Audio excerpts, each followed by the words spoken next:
peu près 9h du matin et on se retrouve pour une petite vidéo. Je suis actuellement en habit de lumière, en tenue de sport parce que je ressors d'une heure de sport où j'ai globalement tout donné. Franchement j'en peux plus.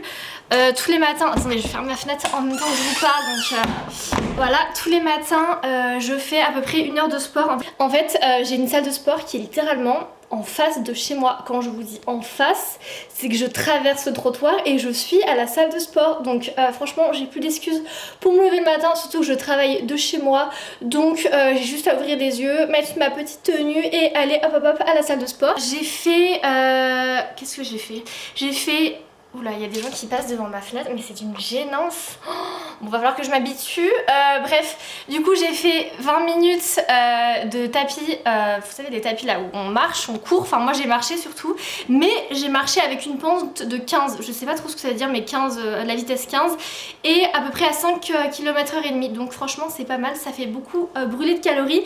Et ensuite, j'ai fait les escaliers. Mais oh my god, je vous ai filmé tous les plans de toute façon, donc je vous les insérerai après. Mais... ça tue les escaliers. J'ai fait 20 minutes vitesse 9 ou 10. Donc autant vous dire que vitesse 9 ou 10 ça va quand même très vite. Et j'ai tenu, mais en fait j'ai l'habitude de faire ça donc ça va, faudrait que je me pousse un peu plus d'ailleurs. J'ai l'impression que je n'ai plus de courbatures depuis que je fais ces séances là, donc en fait je pense que mon corps s'est habitué. Et ensuite j'ai travaillé les fesses et les cuisses en faisant des squats. Donc voilà, en tout ça fait une heure de sport, j'en peux plus. Là je vais me faire un petit déjeuner, je vais travailler un peu, je vais ranger mon appart. Et ce midi, ce midi j'ai un truc trop cool de prévu, je vais vous emmener avec moi en gros. En gros je vous explique. On m'a invité à tester un espèce de restaurant qui est tenu par des élèves de BTS hôtelier, donc je suis trop contente.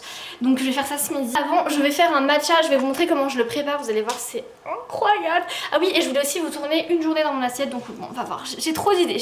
Putain, la vaisselle que je n'ai pas rangée hier soir parce que j'avais la flemme. J'utilise ce matcha de la marque Matcha & Co. Il est excellentissime. C'est le matcha premium de la marque. Je vais vous montrer, il a un beau vert et moi je le fais toujours froid. Bon matcha, ça doit avoir une couleur qui est vraiment très très verte. Presque ouais, vert fluo en fait, hein, pas du tout kaki ou quoi. Sinon ça veut dire que votre matcha a perdu toutes ses vertus. Donc voilà, là on voit qu'il a vraiment un beau vert vif, c'est exactement ce que l'on veut. Alors pour faire un bon matcha, d'abord il faut de l'eau, un peu d'eau. Donc on va venir faire chauffer de l'eau dans une bouilloire. Voilà, pas trop, ça suffit comme ça. Hop là. Clac. Et il faut pas venir la faire chauffer à plus de 80 degrés, mais ma bouilloire elle chauffe très vite et elle chauffe fort, donc je mets à 55 degrés, ça suffira. Ensuite on va venir chercher des glaçons dans le congélateur. Il faudrait que je dégivre un jour ou l'autre, mais là autant vous dire que j'ai un peu la flemme.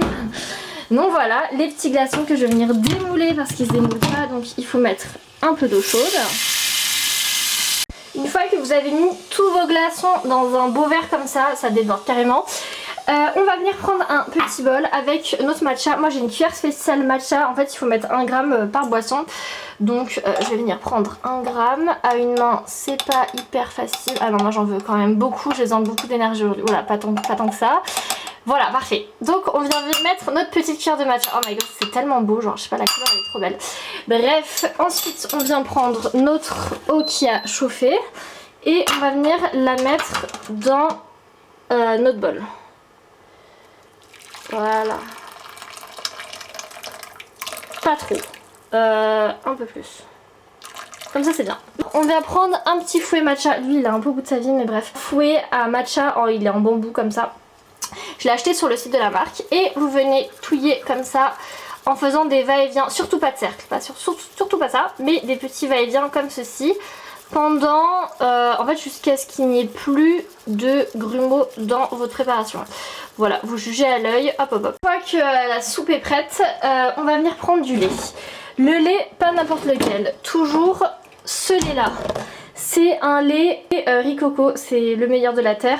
Peu importe la marque, moi c'est Casino, mais vous pouvez prendre ce que vous voulez.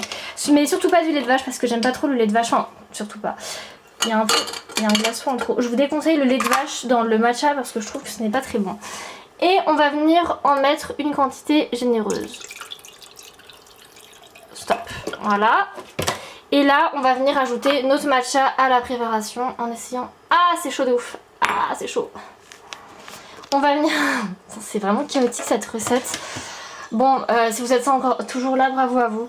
Ah non, je peux pas. Je le fais hors caméra. Bon, je l'ai fait hors caméra parce que ça faisait vraiment trop mal, c'était trop chaud. Regardez comment il est trop beau, la couleur, c'est trop joli. Donc voilà, ensuite on va venir prendre une paille. Où sont les pailles? Ah, nous en avons une là. Une paille qu'on va venir planter dans notre matcha. Et on va venir tourner pour que le matcha et le lait se mélangent. Et vous allez voir, c'est vraiment une boisson incroyable. Les jours de fête, j'ai à vous rajouter deux choses. Ou du sirop d'érable comme ceci, vraiment ça donne un petit goût sucré. Ou alors du miel tout simplement. Mais aujourd'hui, on va se calmer. J'ai déjà mangé assez de sucre, donc on va le manger froid, enfin on l'assure.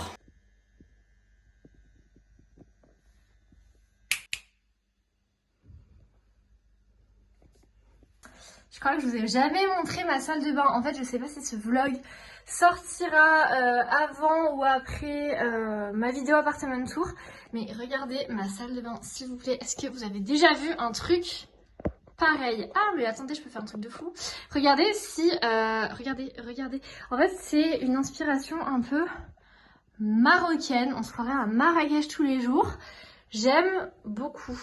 C'est très original. En fait, l'appartement est typiquement parisien et quand vous entrez dans la salle de bain, vous vous dites mais en fait les anciens propriétaires ont vraiment eu un délire marocain parce que voilà. Mais moi je trouve ça vraiment trop beau. Je sais pas ce que vous en pensez. Et en fait cette salle de bain est très pratique parce que bon déjà on a un évier en marbre s'il vous plaît. Parce que c'est pas trop beau. Et on a un petit rebord où je peux poser tous mes produits. Il faut savoir que j'ai beaucoup de produits. J'aime trop les cosmétiques. Mais regardez tous ces rangements. Et le mieux, c'est que il y en a encore plein ici des produits. Voilà. Là, j'ai tout mon maquillage. Hop, bah, je vous montre, hein. Je vous montre tant qu'on y est. Là, j'ai tous mes accessoires cheveux. Voilà, il y a tout ici. Ensuite, ici, j'ai encore plein de maquillage. J'ai acheté ce truc quand j'étais en vacances dans le sud. C'est la CC Crème de chez Herborian. Mais ce produit est incroyable. C'est-à-dire qu'en fait, je me maquille très peu normalement. Enfin, à peine le teint en fait. Et je mets juste ça. Et franchement, ça fait un teint sublime. Par contre, je l'ai pris en teinte dorée. J'aurais dû prendre la teinte claire. Il existe en 2 ou 3 teintes. Et cette teinte est beaucoup trop foncée pour moi, enfin beaucoup trop. On dirait que je reviens de 2 semaines à Punta Cana, c'est pas très probable. Mais bon, je l'aime beaucoup. Donc voilà, là il y a tous mes essentiels make-up. Ah mais ce produit aussi, je l'ai acheté quand j'étais aux États-Unis à Los Angeles au mois d'avril. C'est un contour en fait, enfin c'est un produit pour faire le contouring. C'est trop joli, voilà, j'aime trop. Bref, je vous montrerai peut-être plus tard en détail, mais là voilà. Et en dessous, rien d'intéressant, des serviettes, etc. Voilà, mais voilà. De toute façon, vous le verrez dans l'appartement tour, cette petite salle de bain qui est iconique. Et je me suis enfin habillée. Mon pantalon vient de chez La Redoute. Et en fait, c'est incroyable parce que ce pantalon... Il faut savoir que je fais 1m78, donc je suis très grande. Et je galère à trouver des pantalons qui sont assez longs parce que j'ai des jambes quand même qui sont très longues. Et ce pantalon me va parfaitement. Il est un peu grand, j'aurais peut-être dû prendre en 36, donc c'est un 38, mais bon bref, il est trop beau. Et là j'ai mis un petit col roulé en cachemire qui vient de je ne sais plus où que j'ai volé à ma mère il y a quelques années et je crois qu'elle s'en est jamais rendue compte. Donc voilà.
tenter le resto, c'était mais tellement bon. En gros ce que c'était, c'est un restaurant qui est tenu par des étudiants, mais un restaurant un peu gastronomique, enfin je pense que le mot c'est pas gastronomique, mais disons que c'est une cuisine qui est très élaborée et ce sont des étudiants qui sont issus d'écoles d'hôtellerie ou de cuisine qui cuisinent pour nous et qui nous servent en salle, et c'était vraiment une expérience de ouf. Je vous noterai l'adresse juste en dessous, ça s'appelle la Table d'Albert, c'est juste à côté du Bon Marché, vous voyez Grande Épicerie etc, c'est dans le 6e ou le 7e, enfin bref entre les deux, et on s'est régalé. Franchement par contre il faut vraiment pas être pressé parce qu'on est resté 2h, 2h30 à table, c'est super long. En fait t'as d'abord ta petite coupe de champagne, ton petit verre et tout, ensuite t'as une entrée, nous on avait de la betterave, on avait ensuite un plat avec de la viande et du gratin dauphinois, c'était tellement bon. Bon je suis végétarienne donc du coup la viande je l'ai donnée à quelqu'un, et en dessert on avait un plateau de fromage et une espèce de fondant au chocolat avec de la praline un peu mousseux, enfin bref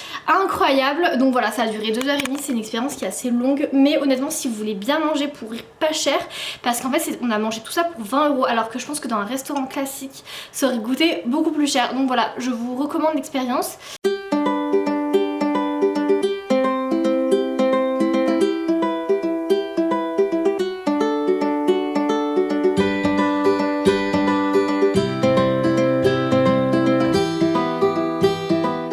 Plus vraiment à grand chose, mais pour le goûter je suis allée chercher un petit acai bowl qui vient de chez Haute-Berry.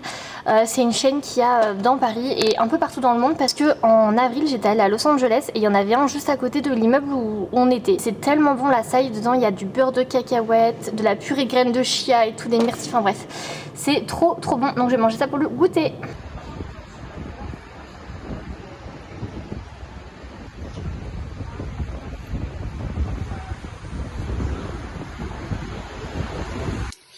Ce soir j'ai décidé de cuisiner des petits wraps. En fait c'est pas vraiment des wraps, c'est des galettes que j'ai achetées chez un traiteur grec juste à côté de chez moi.